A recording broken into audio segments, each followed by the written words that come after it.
Shalom saudara-saudara, kami membuat program Waiting on God sesungguhnya punya tujuan bahwa orang percaya di masa pandemi ini bagaimana mereka tetap punya keyakinan yang benar tentang Tuhan, dan mereka tidak hanya bertahan di masa-masa sulit ini tetapi justru mengalami titik balik yang luar biasa.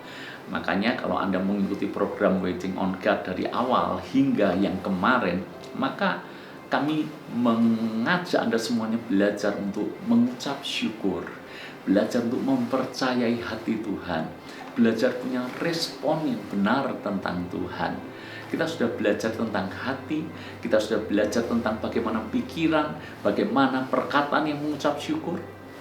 Dan di program Waiting on God besok atau minggu ini kita akan siarkan secara live. Maka saya mengajak Anda semuanya belajar tentang kecakapan, kerajinan yang Tuhan percayakan di tangan kita. Memang ada waktunya Tuhan memberikan roti kepada yang dicintainya pada waktu tidur. Tetapi bukan berarti kita bermalas-malasan.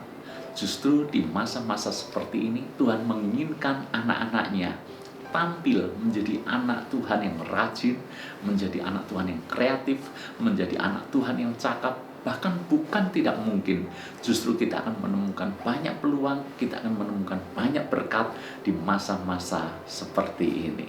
Saya mengajak Anda kembali bergabung untuk kita bersama-sama mencari hadirat Tuhan, mengalami Tuhan, dan kita mengizinkan Tuhan memberikan pencerahan kepada kita semuanya, sehingga kita bisa menjadi orang yang diberkati oleh Tuhan, bahkan di masa-masa yang tidak memungkinkan sekalipun. Mari bergabung bersama dan sampai berjumpa dalam program Waiting on God. Jangan lupa hari Kamis jam 7 malam. Tuhan berkati. Dan sekarang mari kita lanjutkan kembali pelajaran Bible Everyday yang saya yakin memberkati kita semuanya.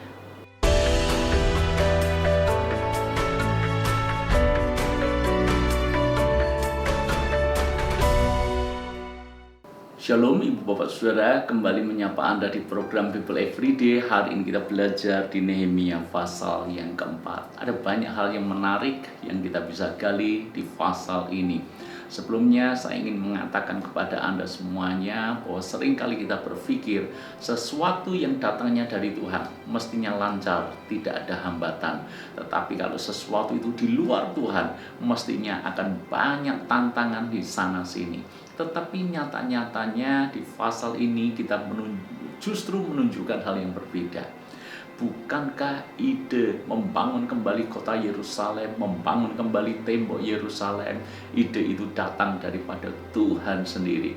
Namun justru sekalipun seolah-olah ini hal yang baik, Nehemia bahkan harus meninggalkan kenyamanannya untuk membangun kembali Yerusalem. Tapi bukan berarti mulus-mulus saja, malah menghadapi tantangan di sana sini. Membuat banyak orang mungkin berpikir, kalau ini datang dari Tuhan, kenapa mesti menghadapi tantangan yang seperti ini?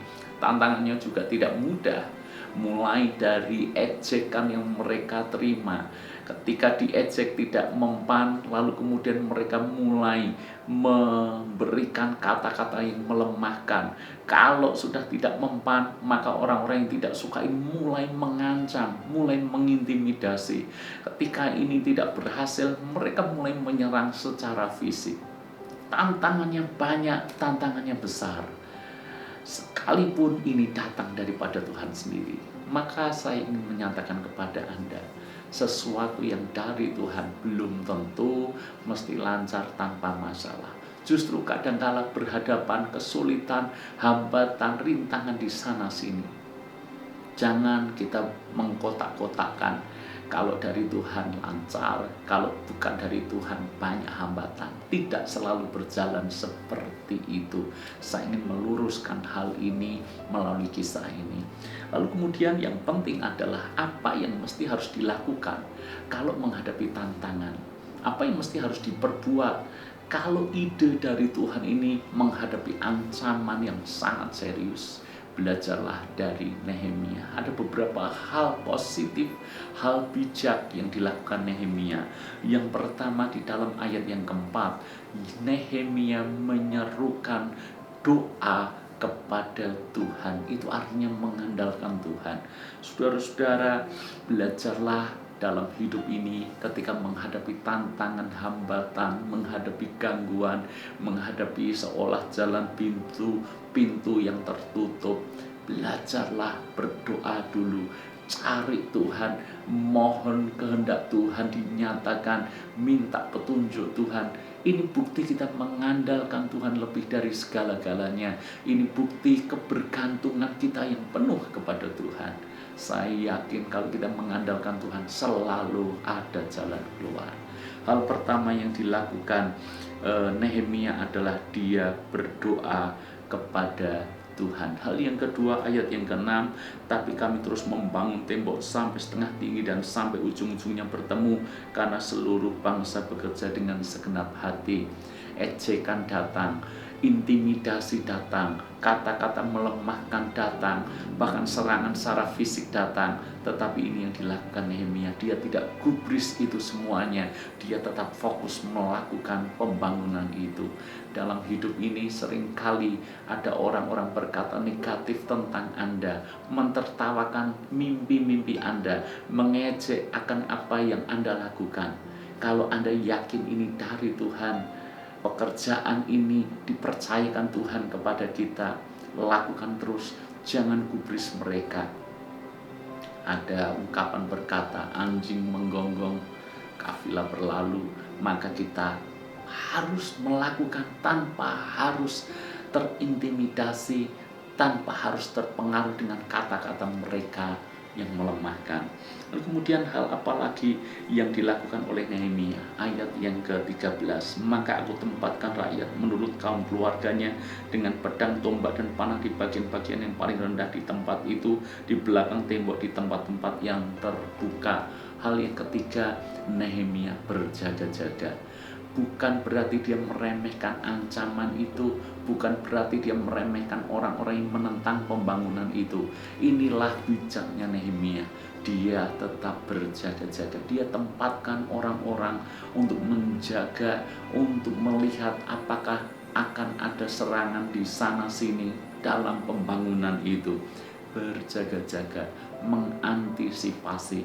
Seringkali kita lupakan hal ini. Banyak kali kita tidak mengantisipasi segala sesuatu.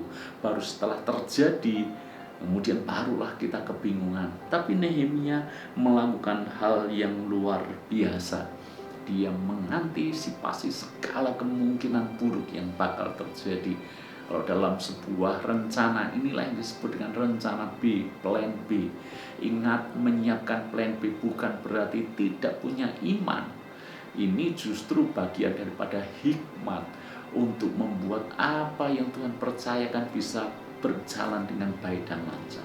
Hal berikutnya atau hal yang keempat yang kita bisa pelajari dari Nehemia adalah dia menguatkan orang-orangnya. Ayat yang ke-14, jangan kamu takut terhadap mereka, ingatlah kepada Tuhan yang maha besar dan dahsyat, dan berperanglah untuk saudara-saudaramu, untuk anak-anak lelaki dan untuk anak-anak perempuanmu, untuk istrimu dan rumahmu. Lihatlah, pemimpin tahu persis apa yang harus dilakukan ketika orang-orang yang dipimpin terintimidasi, lemah, putus asa, kecewa karena menghadapi banyaknya masalah. Inilah yang harus dilakukan pemimpin, menyemangati mereka, mengubarkan iman dan pengharapan mereka kepada Tuhan. Nehemia punya sikap yang hebat. Dia tidak abai akan mental rakyat Israel yang waktu itu dalam kondisi tertekan, tapi dia mengingatkan Tuhan bersama dengan mereka, Tuhan menyertai mereka, Tuhan pasti ganti perang dan memberikan kemenangan mereka. Dan mereka juga diingatkan, mereka melakukan ini untuk keluarga mereka, untuk istri mereka, untuk anak-anak mereka, untuk keturunan mereka, dan untuk generasi mereka. Kobaran kata-kata Nehemia ini membangkitkan semangat mereka kembali untuk terus melanjutkan pembangunan Yerusalem itu. Saudara-saudara, Seorang pemimpin banyak belajar dari Nehemia ini. Dia mengandalkan Tuhan, dia punya hikmat, dia berjaga-jaga mengantisipasi, dia mampu mengobarkan semangat, dia juga bekerja secara konsisten. Kepemimpinan yang luar biasa. Pelajari akan hal ini, saya yakin kepemimpinan kita akan menjadi lebih efektif dari sebelumnya. Tuhan berkati.